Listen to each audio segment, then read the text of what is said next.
Hello A2, welcome to your A2 mark back presentation. First, I'd like to go through this and make any notes alongside your individualised feedback of how you should have answered the questions in the exam. Also, what I would like you to do is check. Of course, if I haven't used the mark scheme fairly, please feel free to point out if you think you should have got full marks and you only got 2 out of 3, for example. Do let me know and we'll look at that. And always, as always, please check my maths. Feel free to check the number of marks I've given you and whether that adds up with the total on the front as well. And do let me know if you've got any queries at all. First things first, you've got to explain the process of synaptic transmission, which you all clearly worked hard to remember. You took the hints in class, which was excellent, and for the majority it was very detailed. If any mistakes were made, it was generally small uses of terminology. Okay. So, electrical impulses runs down the axon of the presynaptic neuron. The electrical impulses trigger the vesicles to move to the edge of the presynaptic membrane and release neurotransmitters into the synaptic gap. It's really important, the idea that the action impulse triggers the vesicles, which move to the edge of the presynaptic membrane and then release the neurotransmitters. So they just kind of it's like an electrical impulse just gives the vesicle a bit of a prod or a poke, and then it carries on and moves to the edge. So it's just like a bit of a, have you ever seen those, I can't think what they're called now, but those machines that people create where a ball rolls down a hill and then it pops into a cup, which makes something spin round, which sets a candle on fire, which burns a piece of string, which drops something somewhere else. So it's exactly like that. It's the next step in the chain. So action potential triggers the vesicles to move to the edge of the presynaptic membrane, and the neurotransmitters go out into the synaptic gap. The neurotransmitters then bind with the receptors on the postsynaptic membrane. That is, both excitatory and inhibitory neurotransmitters bind with the receptors. And then for this one, because it's only 4 marks, I wouldn't say that you need necessarily to mention summation here. If you did, not a problem. You've just given more than you needed for the marks, which is good. So for this one, it's a summarized version. You know the very, very detailed version. So stimulation of the postsynaptic receptors by neurotransmitters result in either excitatory or inhibitory either excitation or inhibition of the postsynaptic membrane. That's basically saying, depending on the type of neurotransmitters in the receptors, it means that there'll either be an excitatory or inhibitory response. It'll be more or less likely to fire, which is what you already know. And then the neurotransmitters are released back into the synaptic gap. This is all types of neurotransmitters, both inhibitory and excitatory, are released back into the synaptic gap and reabsorbed in a process called reuptake. Now that doesn't mean that the synaptic gap becomes absolutely empty every single time. There's always neurotransmitters going through this process. However, we've had some people suggest that only inhibitory or only excitatory are reabsorbed in a process called reuptake, whereas in fact it is both excitatory and inhibitory neurotransmitters. The neurotransmitters all go through this whole loop of process. They all go through action potential, vesicles, neurotransmitter, synaptic gap, bind, go back into the synaptic gap, reabsorbed in a process through reuptake. The only thing that is different is what happens to the postsynaptic neuron. Is it more or less likely to fire an action potential? So that's really, really important. Okay. And with this one, for some people, if you didn't mention reuptake, then that was because then you would be limited to 3 marks, because it says to get the full 4 marks, although it might say it here. Oh yeah, carrying on. Then for the full marks, explanation must describe the complete process, the beginning, the middle and the end. So the action potential running down the axon, the release of neurotransmitters into the synaptic gap and the binding to the receptors, and then also the process of reuptake. They would also accept a labeled diagram, but it's really key if you use the labeled diagram to make it clear the direction of transmission. So make sure you've got arrows pointing with the process the way that it's going. Okay, but do remember you have got diagrams if you need them. This one was answered really, really well. So essentially for the 4 marks, what you need is you need to tell me about Broca's area and then link it back to Lotta's grandmother, tell me about the motor cortex and then link it back to Lotta's grandmother with one additional kind of piece of information. So some of the things you could have mentioned is about consequence of damage. Lotta's grandmother is likely to suffer from speech and language problems. We have people called it expressive or Broca's aphasia and mentioned that, which is excellent. I was really pleased about that terminology. And you'd explain that it would affect her language production, and if you wanted to, you could also say, but not her understanding, to make it clear, you know, the difference between Broca and Wernicke's area.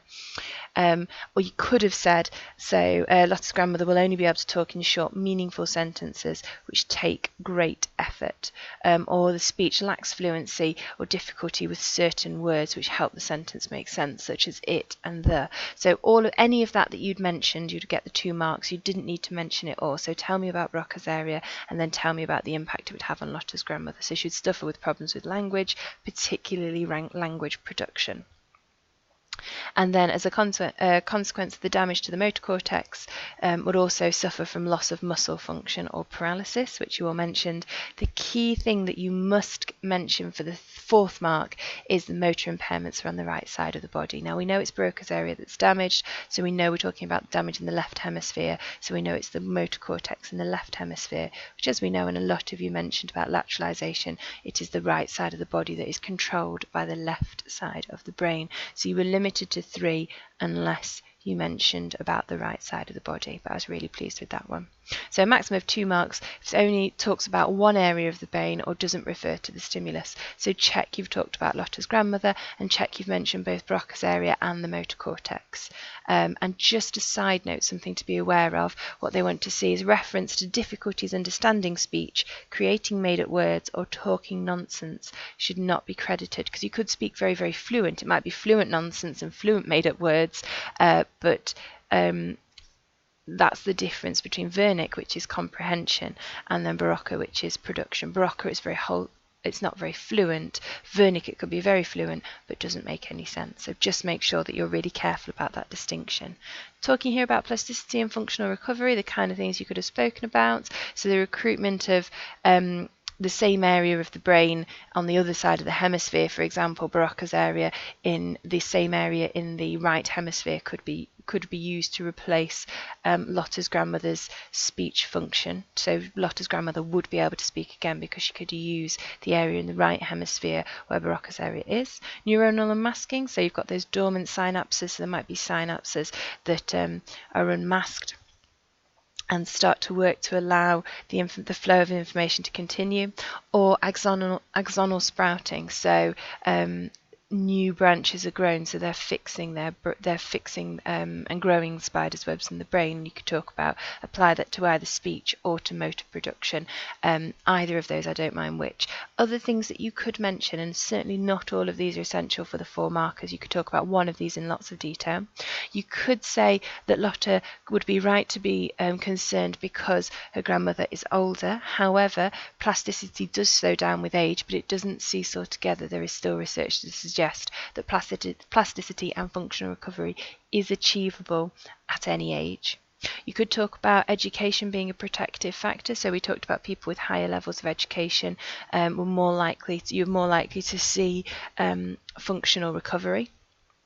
So you could say if Lotta's grandmother was well educated or had a high level of education, then that might support her ability to experience functional recovery more strongly, which is why Lotta might be wrong. Also, a piece of research we've not discussed, but something that is on the mark scheme, is that women recover quicker than men. Their functional recovery is quicker than men, and I'm not sure why that is. Another thing that you could talk about as well is, and I'm slowing down because I can't remember what I was going to say now. You could also talk about neurorehabilitation, and I don't think I've mentioned that on the mark scheme. So the idea that we talked about, we saw the gentleman who'd had a stroke and he was dancing to All About That Bass. And also there is information about brain electrical stimulation, so anorexia nervosa in people, different parts of the brain being stimulated can alleviate those symptoms. So you could talk about any of that. So Lotta might be wrong because her grandmother could access neurorehabilitation. And the final thing it said on there, limited to 2 marks if you didn't link it back to the stimulus. So always make sure if there's a stimulus, you always need to link it back, which the majority of you did very well. And for those of you who forgot, use this as a reminder for next time. Identify identify the operationalized dependent variable in the study. This is one I am conscious I might have marked people down for, so if you feel like looking at the mark scheme, you feel like you haven't got the full marks, let me know and I will happily alter that. So 2 marks for the identification of an operationalized dependent variable. Running time in seconds or time in seconds taken to run. What you'd need to be careful about, and I'm not sure if I was careful about this when I marked yours, but when I marked them in the summer, if you talked about speed, particularly if you didn't operationalize, you wouldn't get the marks because it's not about speed, it's about length of time it took in seconds. Okay, so just be really wary of that. Think, am I using an ambiguous term, a term that could mean more than one thing? And then dependent variable not operationalized, so time in seconds or running time. So it didn't one or the other. You didn't mention both of them. No marks for an incorrect reference to speed or to the IV, so I might have been generous with a few of you, but just bear that in mind. This is one that I don't think anybody or possibly one person got the marks for, so do check your information and your knowledge of these. Little things like this are dead easy to slip under the radar. So you get 1 mark for explaining that you need to have continuous data or scores for each participant in order to draw a histogram, plus 1, because it is the mean, isn't it, plus 1 mark for identifying the data represents 2 separate conditions, with music and without. And we could also accept reference to nominal or categorical data in categories. So credit can be given for 2 separate conditions if students explains clearly why this would make a histogram inappropriate. Okay, but the key thing that I want to see, the term I was looking for that I didn't provide people marks for, is because you need to explain that you have to have continuous data or the scores for all participants to draw a histogram. The mean is not acceptable. Okay. There we go. And we'll come back to that in a moment. The other one, this one, was generally answered fairly well. The key thing I found, lots of you said bar chart, just a few of you who didn't, and we'll go through why in a second. And then the axis labels are interchangeable. It didn't matter whether it was X or Y. What did matter is that you operationalize them. So with or without music. If you just put condition A and condition B, no good to me. What does that tell me? If I'm just looking at the graph, how am I going to know if what condition A and condition B are? I'm not. So you must name the conditions. And then the same with mean or average time in seconds. Okay, for those. Just to briefly recap then, make sure you're aware of this. You do some revision on these really small things. Histograms, it must be continuous data, so generally interval level data that is continuous. Bar charts is for categories, nominal or ordinal data. And finally, scattergrams are for correlations. If you do not see the word relationship, it is not a scattergram. If you are looking for a difference with music and without, then it is not a correlation. However, just as importantly, if you see the word relationship, then it is a correlation. You need to use everything differently. You need to do the hypotheses differently, everything differently. Okay. With this one, for the mean and standard deviation, 2 marks for mean, 2 marks for standard deviation, 1 mark for telling me, for interpreting what the mean tells us, and the 2nd mark for explaining why you've developed that interpretation with reference to the mean. So, for example,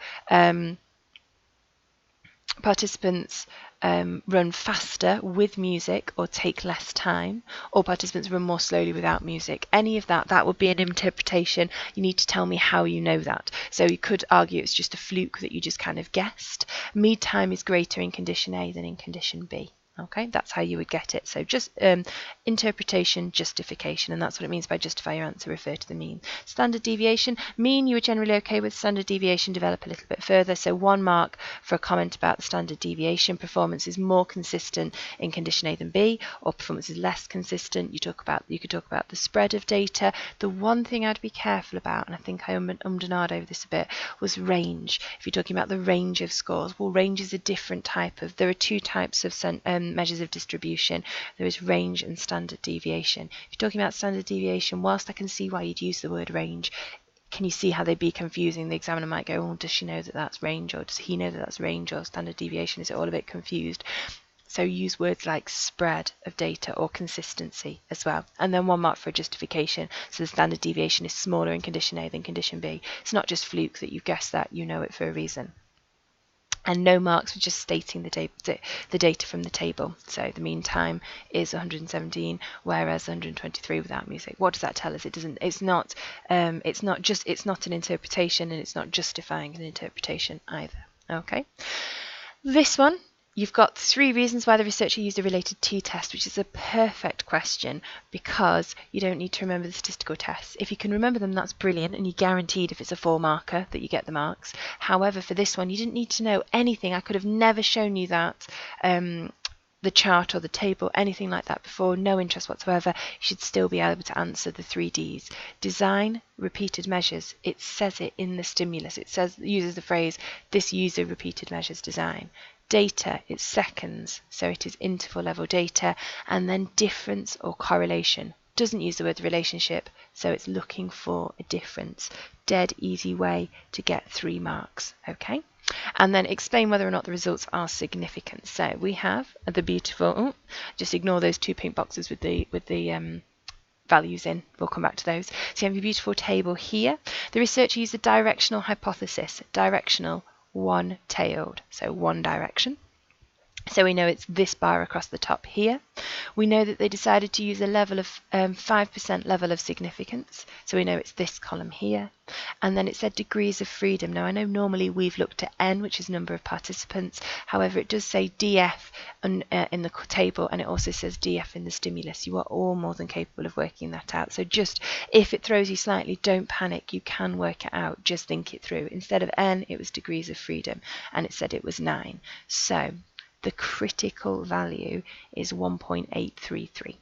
So therefore underneath, and I didn't see anyone do this, however I didn't see anybody make this mistake, but I would still be so paranoid that I'd want to do it. So I would write the number and then read it. So 1.377 must be equal to or greater than 1.833 in this table for significance, for it to be significant, which that statement is clearly not the case. So you calculated value, which it also tells you in here was that there. So generally really good, but those don't be put off by those dead simple questions. So you get the marks for saying the results are not significant at the 5% level because calculated value, and you must include the numbers. Otherwise, again, you could just be guessing. So 1.4377 is less than the critical value, which is 1.833 at a 0.05 for a directional hypothesis where the degrees of freedom is 9. The majority of you were really strong with that, so that's excellent. What is meant by a type 2 error? I was so impressed by so many of you who clearly, even if you didn't get it right, you were thinking about the process the right way. If you did get it right, and lots of you did get it right.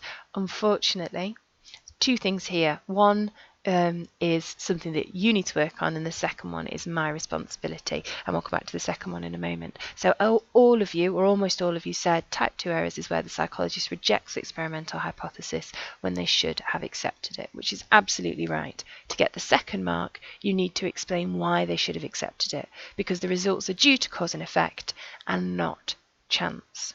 Okay? Only talk about cause and effect when it's an experiment. It is an experiment. It's a lab experiment. We know that because of that 1 mark question. Okay.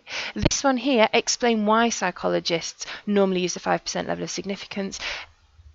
All of you had a go, and all of you, the information you included was correct. Unfortunately, it didn't match the question quite directly because maybe I've not stated this clearly enough. And don't panic, it's something that you can now remember, dead easy to remember. It's basically asking you why is the most standard level of significance 0.05 and not 0.01 or 0.10. Okay, and the reason for that is dead simple. It strikes a balance between the risk that we are happy with, between the risk of making a type 1 and type 2 error. 5% level of significance is what the acceptable level, the acceptable balance that we're willing to accept for type 1 and type 2 errors. Okay.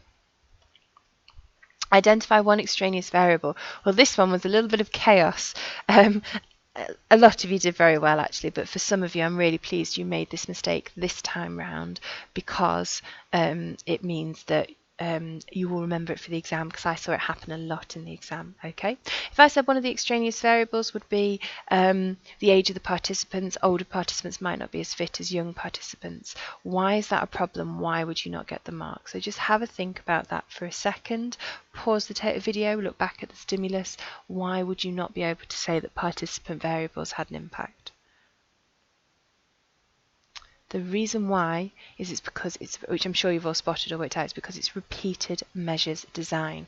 They use the same participants in condition A and the same in condition B. Okay, so be ever so careful, and I'm going to talk to you about that in a second, how we can get around it. 1 mark for identifying it, 1 mark for explaining why it should be controlled for, and 1 mark for saying how you could control it. So, example, the type or the rhythm of the music, the equipment used, or environmental variables, so the room, something like that. Note, participant variables are only acceptable if feasibly could have changed in a week. So illness, hydration, injury. What I wasn't supposed to accept were things like they could have got better. It's very unlikely in a week, even of intensive training, that you'd be able to improve significantly. Although you could possibly just about that potentially allow that one. Participant variables, it is repeated measures. They are being compared in condition 1 with condition 2. So if they have asthma, then the people in condition 1, they also have it in condition 2 as well, because they are the same people. And then 1 mark for explaining why it's important to control it in the context of the study. So 2 things here. Make sure you contextualise and make sure you make it clear that it's the impact on the DV, and I'll show you how I did that in a minute. So the dependent variable is the running speed. How does it have an impact on the running speed? Well, sorry, length of time, not speed, because we know you won't get the marks. Plus 1 mark for how it could be controlled for. A couple of you didn't quite include all of those things. You included 2 of them, but not all of them, but generally well attempted. For example, extraneous variable could have been the temperature in the room. You get a mark for identified the extraneous variable. If it was hotter in one condition, they might run slower, and it would be the temperature of the room affecting the speed or the length of time, not whether they were listening to music. So that's the DV. I've talked about affecting the speed, affecting the length of time that it took them to run it, not the music that was affecting it. And this could be controlled by using the same room for both conditions. Keep it simple, don't overcomplicate it. Now, what I'm going to ask you to have a think about, and possibly by tomorrow, I've shared a little bit of a shout out on Facebook for my friends to see if they could come up with any college appropriate suggestions of a mnemonic to help you remind yourself, and unfortunately so far not had any success with with suitable ones. Anyway, what I would always recommend, you won't always find all of these things, however what I would always recommend is that you underline these things in the stimulus. So IV and DV and method. Now you do have to be quite sensible here, because if it's not if the method is correlation, it's not an IV and a DV, it's covariable 1 and covariable 2, but it doesn't matter, they are still the things you want to identify. So IV and DV, or covariable 1, covariable 2, method, the sampling method, the design, and any controls in place. That will make you do 2 things. It shouldn't increase your reading of the stimulus any much more, but it makes you break it down, it makes you consider it, read it more carefully. So that's a more general feeling, so you take all the information in more. And secondly, more specifically, you'd think experimental design, repeated measures can't be an extraneous variable, or whatever it might be. So it gets you to think specifically about certain questions in more detail as well. So what I'd like you to do is bear that in mind. I'd like you to create a mnemonic. If you want to think of one in your table or in your groups, if you can have a minute to think of one, absolutely vital thing to do. Okay. Explain why it's more appropriate for the psychologist to have used an observation than a questionnaire. Most of you did really well in this one. You talked about social desirability. You talked about not reflecting what really happens in the gym, so application, explaining the impact of social desirability in some way. And then the key thing that some of you didn't do was link it back to validity, which is what I always say you should link it back to. So the data would lack validity. You wouldn't say it was invalid, never ever say something's completely valid or completely invalid, but it would reduce or the validity would be lacking. Okay, so social desirability, application, validity. 12 marker. So I hope you all remember this. I've underlined the phrase, you will be awarded credit for providing appropriate details. You do not get any marks for anything that is not mentioned in those bullet points. So you could include the most amazingly detailed, fantastic 12 marker, no marks, because you didn't mention type observation, operationalised, the behavioural categories, event or time sampling, or reliability, how to assess reliability. So only mention those things. If it doesn't ask you about ethics, don't talk about them unless it's falling into a justification of the observation. 12 marks for bullet points, 3 marks per bullet point.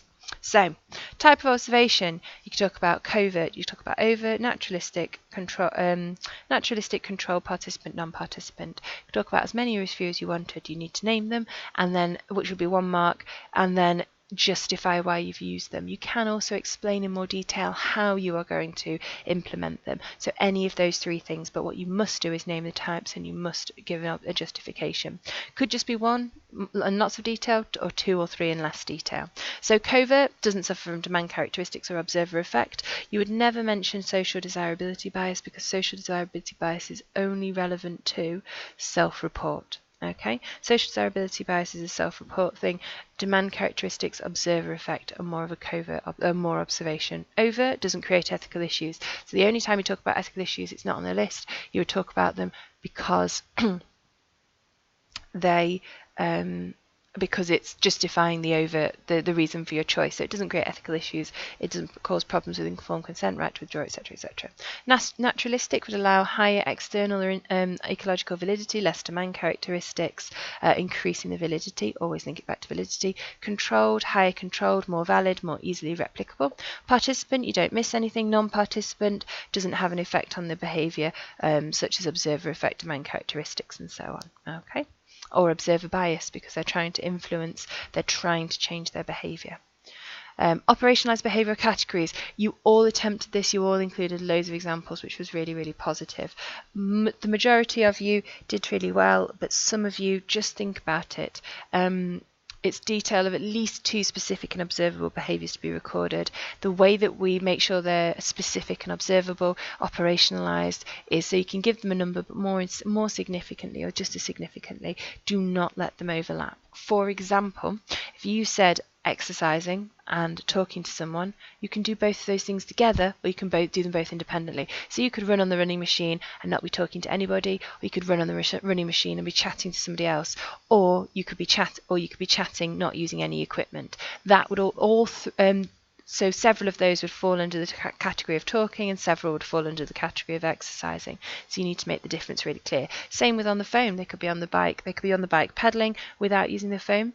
They could be on the bike pedalling using their phone, or they could be sat somewhere else not using their phone and not exercising. So if you said exercising and socialising, or using your phone, not using your phone, well, there's different things. The same with the mirrors. So somebody could be using a mirror, but they could be exercising with the weights at the same time to check their form, or they could just be standing posing in the mirror. So just make sure that it's really, really specific. So using the running machine alone, using the running machine and talking and not exercising, looking in the mirror whilst working out, looking in the mirror whilst not working out, using the running machine, using the weights. They are all separate, observable, specific categories. Okay, and you only need 2. So you could have got 3 marks for at least 2, but I wouldn't risk it, and I'd put 3 down.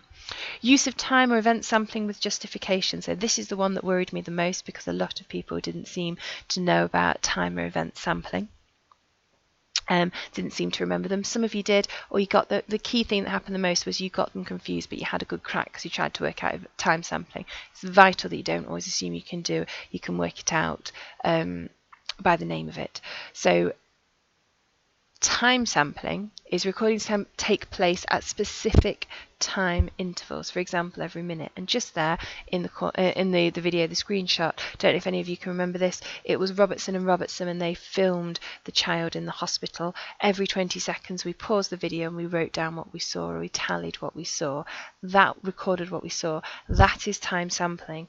Not recording the length of time that somebody does something. So not recording how long they're on the bike for. Every 30 minutes we'd look around the gym and we would record the behaviours that we could see on the hour, and every half past the hour as well.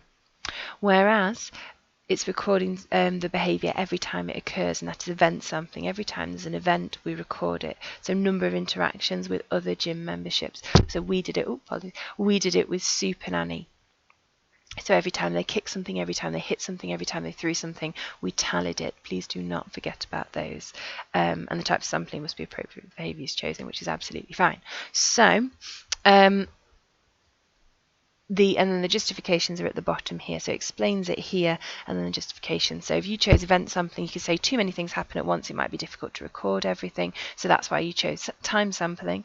Or if it was time sampling, you could say some behaviours will be missed, therefore the observation may not be representative. So this time you're kind of using them as a parallel to each other. So I used event sampling because if I use time sampling, some behaviours might be missed, because it might always be that everyone goes to fill up their water bottle at 1/4 and you're only recording it 9 o'clock and 9:30, 10 o'clock and 10:30, and it's 9:15, 10:15, and so on, that people always fill up their water bottles. So you'd miss that significant behaviour, so not making it representative. And finally, how reliability of data collection could be assessed. Now, I've been a little bit flexible with this one because I have allowed you, if you said you're going to do test, retest, which actually the mark scheme doesn't allow. So please bear that in mind for future. Okay.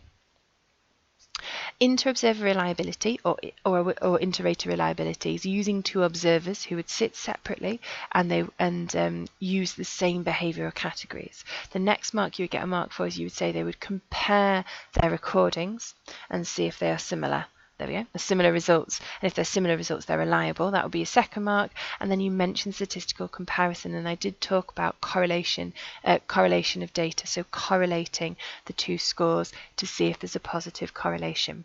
Test, retest, so repeating the test again in a different place is not credit worthy because it's related to self-report. I've let a few of those slide. Repeated observation of a video recording, so of the exact same observation, same information, you would be able to get credit for. So just remember, I might have given you the marks, but test, retest, self-report, inter-observer reliability, inter-rater reliability, observation for reliability. So just make sure that you're confident on those.